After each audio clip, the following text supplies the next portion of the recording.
क्या टीटीपी का दहशतगर्द हाफिज गुल बहादुर मारा गया? पाकिस्तान के हमलों में हाफिज गुल बहादुर के मारे जाने की खबरें सोशल मीडिया पर वायरल हैं। इसमें कितनी सदाकत है? आमिर रज़ा मेरे साथ मौजूद है, उनसे बात करते हैं। आमिर भाई, हाफिज गुल बहादुर के मारे जाने की खबरें ज़ुबान ज़द आम है, सोशल मीडिया पर वायरल हैं, इसमें कितनी सदाकत है?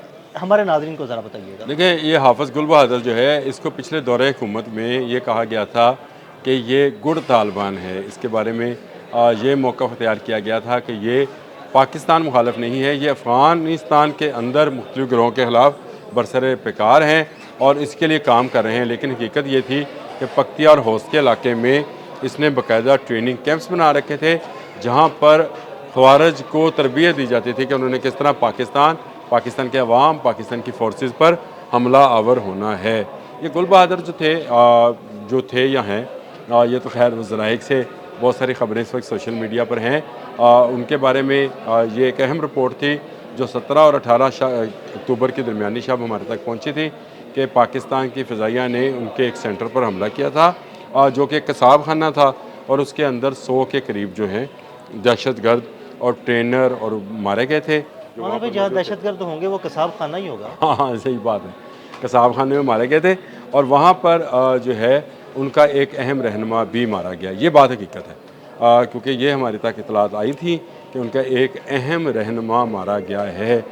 जब मैंने इसको मज़ीद थोड़ा सा सर्च किया तो ये ख़बर निकल कर आई कि तालिबान जो हैं वो तो इसको बिल्कुल उलट रंग दे रहे थे, क्योंकि ये सीज़ फायर के अगले दिन का वाक़या जी है। बिल्कुल। सीज़ फायर जब हुआ था तालिबान की ख्वाहिश पर हुआ था और गुल बहादुर क्योंकि तालिबान के भी ख़िलाफ़ हैं हाफ़िज़ गुल बहादुर, उन्होंने ये किया कि उन्होंने पाकिस्तान आर्मी पर सिक्योरिटी फोर्सेस के लोगों पर एक खुदकुश कार के ज़रिए हाँ हमला जी किया बिल्कुल। था। उसकी वीडियोज़ भी मंजरे आम पर आई। उसकी सज़ा देने के लिए जो है फिर इनके सेंटर पर हमला किया गया, फ़ज़ाइया ने हमला किया और उसमें इनके बहुत सारे लोग मारे गए, बहुत सारा इनका असला और वेपन्स और बारूद खाना जो उन्होंने बना रखा था वो तबाह व बर्बाद हो गया।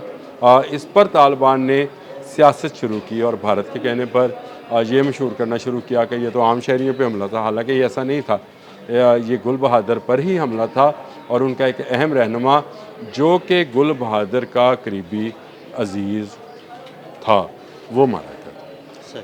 हाफ़िज़ गुल बहादुर की मौत की तस्दीक अभी तक किसी मुसद्दक़ा ज़राए से अगर आप कहें तो नहीं हुई है।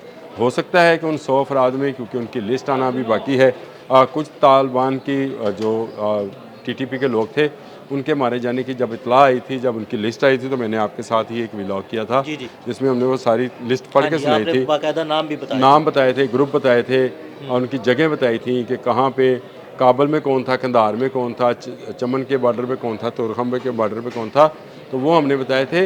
इनकी तो फहरिस्त भी बहुत जल्द आ जाएगी। इंशाल्लाह। असल में तालिबान भी मुंतज़र हैं कि हाफ़िज़ गुल बहादुर ग्रुप के अंदर से एक रिपोर्ट आए कि उनके कौन कौन से लोग मारे गए हैं।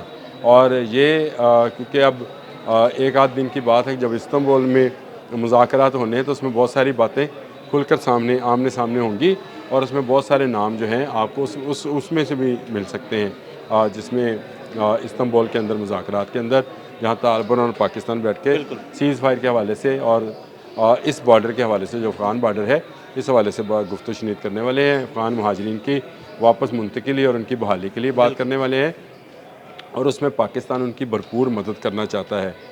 बाब जो दोस्ती है उसको खोलना चाहता है और जो अफ़गान ट्रेड है उसको पाकिस्तान बहाल करना चाहता है।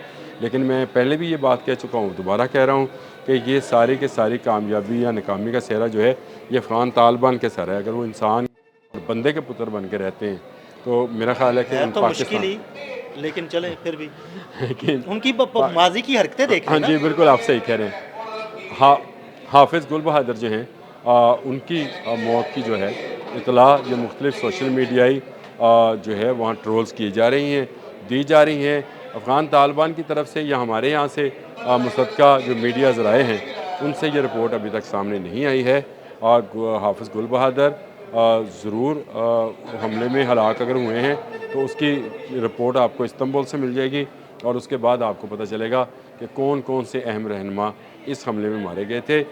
ये वो लोग थे जो तालिबान और पाकिस्तान को सीज़ फायर के बाद दोबारा से हॉट फायर की तरफ लेके जा रहे थे। यानी ये चाहते ये थे कि एक दफ़ा दोबारा ये जंग शुरू हो जाए, जो कि पाकिस्तान अब रोकना चाहता था। पाकिस्तान ये चाहता था कि तालिबान जो हैं वो इस बात को तस्लीम करें कि वो टीटीपी के अहम सरकर्दा रहनुमाओं को पाकिस्तान के हवाले करेंगे और दहशतगर्दी का अपने मुल्क से ख़ात्मा करेंगे, और इसी के नतीजे में पाकिस्तान से भी दहशतगर्दी ख़त्म हो जाएगी। लेकिन हाफिज़ गुल बहादुर ने साबित किया कि वो पाक अफ़गान बॉर्डर के ऊपर अमन नहीं चाहते थे, इसीलिए पाकिस्तान ने इसकी जवाबी कार्रवाई की। 17 और 18 की दरमियानी शब को ये हमला किया गया था, जिसमें शुरू में इतलात 70 की आई थी, लेकिन उसके बाद 100+ की इतलात आती रही कि उसमें ये तालिबान जो हैं या दहशतगर्द जो हैं ये अपने अंजाम को पहुँचे, जहन्नम वासिल इनको किया गया, जो पाकिस्तान के अमन के लिए ख़तरा थे। तो हाफिज़ गुल बहादुर का भी कन्फर्मेशन होना बाकी है। हाँ, आपका सवाल ठीक है कि ये बचे या नहीं बचे, इसकी सोशल मीडिया पर ट्रोलिंग बहुत ज़्यादा है, लेकिन इस हवाले से कोई मुसद्दक़ा इत्तला हमारे तक नहीं है। जब तक मुसद्दक़ा इत्तला नहीं आती है, हम आप तक या आप तक गिल भाई बात नहीं कर सकते। बिल्कुल, बहुत शुक्रिया आमिर भाई जी। बिल्कुल, हाफिज़ गुल बहादुर की हलाकत हुई या नहीं, मुसद्दक़ा इत्तलात तो नहीं, लेकिन सोशल मीडिया पर इस हवाले से बहुत सी खबरें ज़ेरे गर्दिश है। आमिर भाई ने बड़ी तफसील के साथ आपको बताया। अदील अहमद और आमिर रज़ा को इजाज़त दीजिएगा। अल्लाह हाफ़िज़।